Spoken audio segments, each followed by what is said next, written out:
ఢిల్లీలో ఏపీ ముఖ్యమంత్రి చంద్రబాబు బిజీ. సాయంత్రం 4:30 ప్రధాని మోడీతో భేటీ కానున్న చంద్రబాబు. కేంద్ర మంత్రులు నిర్మలా సీతారామన్, అమిత్ షాతోనూ సీఎం భేటీ. రాష్ట్రానికి రావాల్సిన నిధులు, ప్రాజెక్టులపై పెద్దలతో బాబు చర్చలు.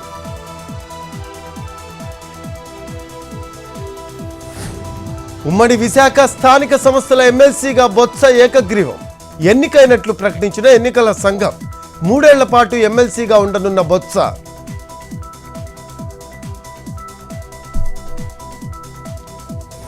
తుని టీడీపీ కేడర్పై మాజీ మంత్రి యనమల అసహనం. గ్రామాల్లో పార్టీ కమిటీలతో గొడవలు ఎక్కువయ్యాయని అసంతృప్తి. శత్రువుతో గొడవ పడాలి, మనలో మనకి గొడవలు సరైంది కాదని హితవు.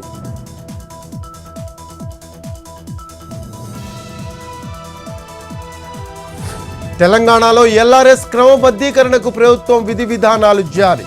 2020 ఆగస్టు 26 కంటే ముందు రిజిస్టర్ చేసిన లేఅవుట్లకు మాత్రమే ఎల్ఆర్ఎస్ వర్తింపు. 2020 అక్టోబర్ 15 లోపు స్వీకరించిన దరఖాస్తులను పరిగణలోకి తీసుకుంటామన్న సర్కార్.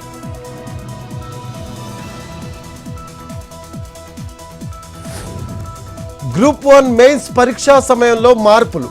షెడ్యూల్ ప్రకటించిన తెలంగాణ పబ్లిక్ సర్వీస్ కమిషన్. మధ్యాహ్నం 2 గంటల నుంచి 5 గంటల వరకు పరీక్ష.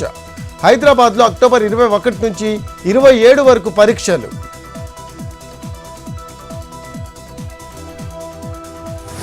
నంద్యాల జిల్లా శ్రీశైలంలో చిరుతపులి కలకలం.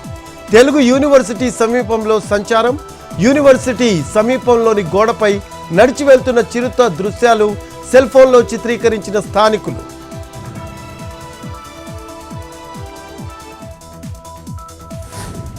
మెట్రో, ఎయిర్పోర్టు ప్రాజెక్టులకు కేంద్ర కేబినెట్ ఆమోదం. దేశంలో 3 మెట్రో రైళ్లు, 2 ఎయిర్పోర్ట్ ప్రాజెక్టులకు green signal. Pune, Thane, Bengaluru metro project సౌకర్యాల కోసం ఆమోదం.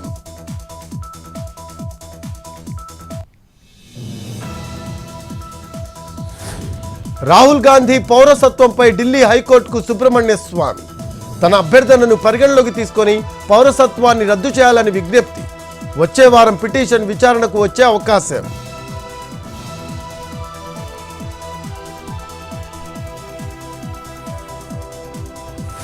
జమ్మూ కాశ్మీర్ అసెంబ్లీకి 3 విడతల్లో ఎన్నికలు.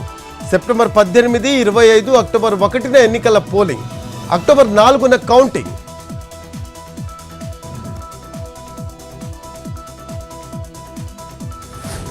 కోల్కతా వైద్యురాలిపై అత్యాచార ఘటనపై నిరసనల వెల్లువ. ఇవాళ 6 గంటల నుంచి 24 గంటల పాటు బంద్కు ఐఎంఏ పిలుపు. ఎమర్జెన్సీ సేవలు మినహాయించి అన్ని సేవలు బంద్. బంద్లో డాక్టర్లు, నర్సింగ్ స్టాఫ్, పారామెడికల్ స్టాఫ్, వైద్య సిబ్బంది.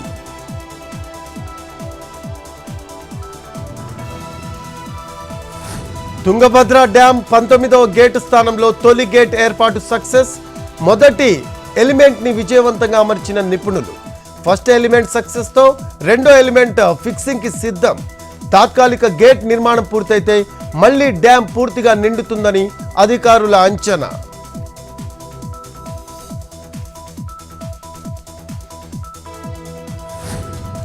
రిటైర్మెంట్ నిర్ణయంపై వెనక్కి తగ్గిన వినేష్ ఫోగట్. 2032 వరకు రెజ్లింగ్ లో కొనసాగుతానని క్లారిటీ. ఒలింపిక్స్ లో పతకం సాధిస్తానని వినేష్ ఫోగట్ ధీమా.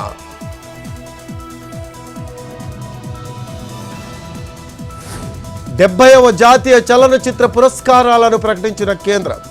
ఉత్తమ చిత్రంగా ఆట్టం, ఉత్తమ నటుడిగా ద్రోణి ప్రభావంతో తెలంగాణలో 5 రోజుల పాటు వర్షాలు. పలు జిల్లాలకు ఎల్లో అలర్ట్ జారీ చేసిన వాతావరణ శాఖ. ఇవాళ వికారాబాద్, సంగారెడ్డి, ఉమ్మడి మహబూబ్ నగర్ జిల్లాల్లో వానలు.